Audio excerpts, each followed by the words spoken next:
Yo, what up, y'all? Terry Warford. I hope you're having a good day so far. If this is your first time on my channel, a big fat welcome to you. And if you're part of the fam, you're part of the squad, and you came back, welcome back. Make sure you drop a hashtag up in here just so I know you're up in the comments. Let me apologize in advance. It is the middle of the day. The kids are running in and out the house, so my apologies if you hear them in the background. But real quick, we got to do a family check. Currently, we had 9,143 of us in the squad, in the family. Thank y'all so much. I appreciate each and every one of you. Gotta ask a favor real quick. Make sure that you like this video and also drop a comment for me. It doesn't seem like a lot, but that stuff goes a long way in telling the YouTube algorithm, hey, this video is worth showing to other people. So now that that's out the way, let's go ahead and get into the meat and potatoes, as you probably already saw. Right here, I got the Sony 24mm F1.4 G Master, the God lens, and then I have the F1.8 20mm G lens from Sony that came out right after this one. So if you guys follow me at all, pay attention to my videos, you will know what type of struggle buying this lens was for me, because it was so dang on expensive. 2 weeks after I bought this lens came out, and at that point, I was thrown into a conundrum. I didn't know which way to go, if I should save myself 500 bucks to go with this lens, because a lot of things are very similar with this lens, or just keep what I got. Well, I ended up keeping the 24mm G Master. The 20mm right here is on loan from Sony. So big thank you to my folks over at Sony. I really appreciate y'all. However, this is not a paid review, sponsor review, nothing like that. I simply just want to compare these two lenses as if I was buying them myself. Which one would I pick? And that's what this video is going to do. So I will put the specs on the screen for you. Matter of fact, I'll throw them up here right now. Let's get at a few seconds so that you can see all of the specs side by side. You done yet?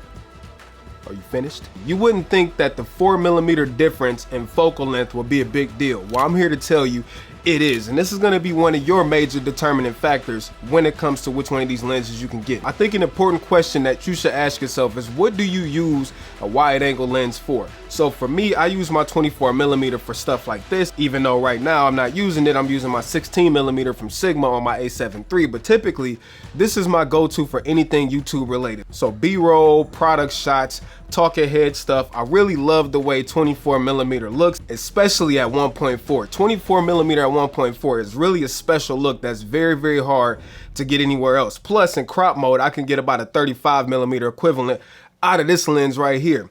This lens shares a lot of the same stuff as this. Build quality, switches, buttons, everything is the same on the outside, short of this one being smaller, but as you can see, they look freaking identical. What you will notice immediately, which we'll see some examples soon, is 20mm is a lot wider. And to me, 20mm f1.8 does not look as special as 24mm f1.4. Not to say that this is bad, because it's damn good, but I'm just sharing my thoughts. Oh, and I forgot to mention, 1400 versus 900. That's a big deal. So the first thing I want to do is a little vlog test for you, because I use my 24mm for vlogging. I want to show you the difference between 24mm f1.4 and 20mm f1.8 so you can see the difference when vlogging. Here's the test. All right, y'all, so here we are, 20mm f1.8 wide open. I know a lot of y'all don't like the whole blurry background when vlogging look, but I do. Plus, I wanted to show you what 1.8 versus 1.4 looks like. So my arm is completely extended. Well, it is now, and you can see a lot of the background. You can see me. This is typically where I hold it at, but if you wanted to extend it, this is what it looks like. You can see all of the background. Now let's put the 24mm on here so you can see the difference. Hey, I'm back. Now this is 24mm at f1.4 wide open. Now this is the same arm length that I had the 20mm all the way extended like I was doing. And as you can see, you can't see as much of the background. Now for me, I like the 24mm. It creates, in my opinion, like a more intimate, personal type of vlog experience. But one could argue, hey, you're supposed to be able to see everything going around you in a vlog. But I'm gonna put them up side by side on the screen so you can see the difference, and it's up to you which look you prefer.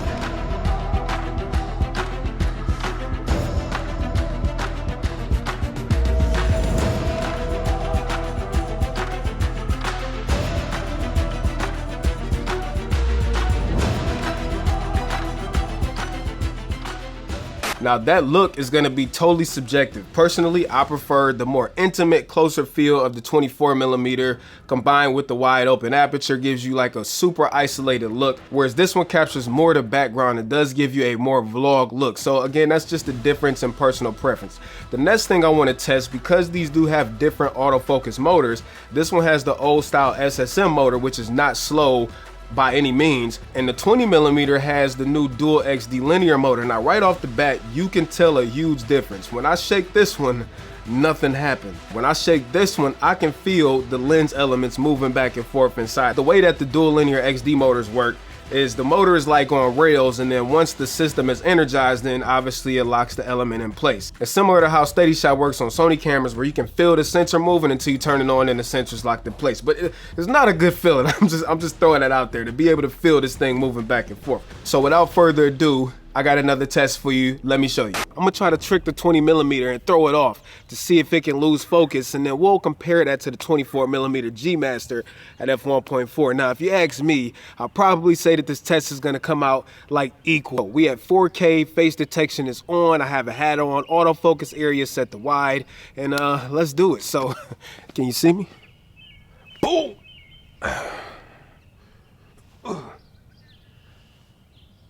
Bye-bye. Let's back on up. See if I can trick it. Throw it off. Now I'm over here. Now I'm over here. Let's come back. Now, here's the thing with wide angle lenses. Typically, it's a lot easier to keep everything in focus because they are wide. So you may not be able to notice it as much, but let's keep testing it just a little bit. Move a little bit faster.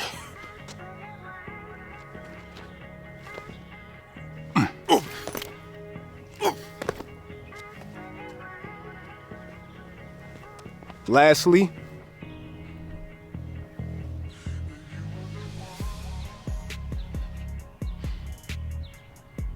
oh, and by the way, I got the autofocus track set to 5 for responsive. So let's test out the 24mm G Master wide open at f1.4. All right, now we at 24mm f1.4 with the G Master. Let's do some testing.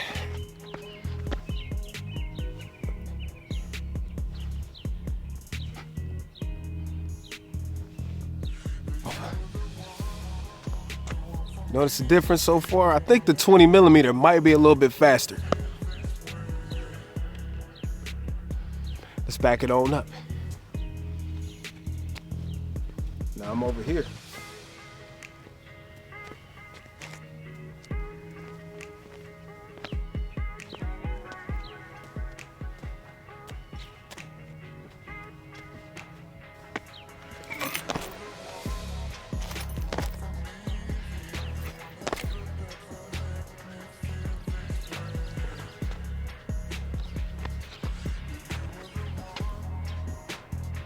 I feel like I'm doing like, stop in the name of love.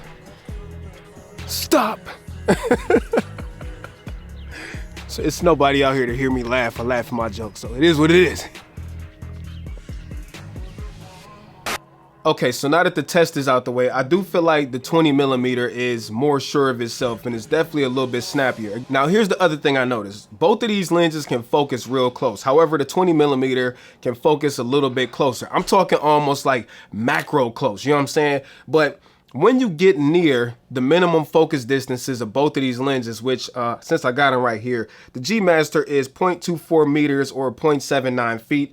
The G is 0.19 meters and 0.63 feet, which both of these also have 67mm filter threads. But like I said, once you get close to that minimum focus distance, I find that the G Master focus hunts a ton. I have heard reports of people getting new copies of the G Master and that problem going away. Now the thing is the photo always comes out tack sharp, but it seems like while the lens is trying to lock focus, for some reason it can't lock focus. And I've tried every autofocus setting on the camera, problem is still there. This one does handle it a little bit better. Now real quick before we move forward, I want to talk about f1.4 versus f1.8. It isn't a whole lot of difference. It's about a 2/3 stop extra that the G Master can pull in when it comes to light over the G lens. It's not really a huge deal. I mean, sure, I would like to have as much light as possible, which is why I would definitely opt for the f1.4 over the f1.8. But don't think if you can't afford the G Master that f1.8 automatically is inferior. In fact, most of my lenses are f1.8 lenses because I only have primes, except for this one and the Sigma 16mm, which is a crop f1.4. Now, comparing those two, is there a difference when it comes to like background blur or bokeh? What you'll notice is that you can get extremely close with both lenses, and at shallow apertures will obviously blow out the background. I will say that on the 24mm, because of the focal length and the aperture combination, the effect is more pronounced than the 20mm. Now, that's also not to say that you can't get some beautiful bokeh with the 20mm. However, if I had to pick, again, I'm picking the G Master, but I'm not saying that this is bad. Ultimately, you got to decide whether f1.8 is good enough for you, or would you rather have f1.4. Now, the next thing I want to move on to real quick is just the way that both lenses handle lens imperfections, chromatic aberration, fringe, and stuff like that. I did a small test. Now, I find even wide open, both lenses handle lens imperfections pretty good. When you're shooting into like high contrast backgrounds and bright backgrounds, this one shows more fringing than this one. I'm gonna give you a specific example of a picture I took. Look at this light pole. On the 24mm, you'll see that there is some purple and green fringing up there, whereas the 20mm has no fringing at all, which is crazy to me because the 24mm is supposed to be the one with the G Master coatings on there. It was about to rain, so I couldn't take the test further. I'm sure if I would have stopped this down to f1.8 or f2.8, it probably would have disappeared, but I wanted to test them both wide open. Now, as far as sharpness goes, I'm not even about to spend a lot of time on this because both lenses wide open are crazy sharp throughout the frame. I do think the G Master is a tad sharper on the outer extremities of the frame, but not enough where the average person would notice. I would shoot for the G Master if I was probably doing landscape photography or astrophotography with like an A7R4 or another camera with a higher megapixel sensor. And I'm using the A7 III and the A6300. I don't think that extra little bit of sharpness the 24mm offers towards the edges of the frame warrants the extra $500 when it comes to sharpness, like I said, but the differences in sharpness are very, very minimal. You won't be able to tell the difference. So if you're considering like which lens is sharper, consider that moot.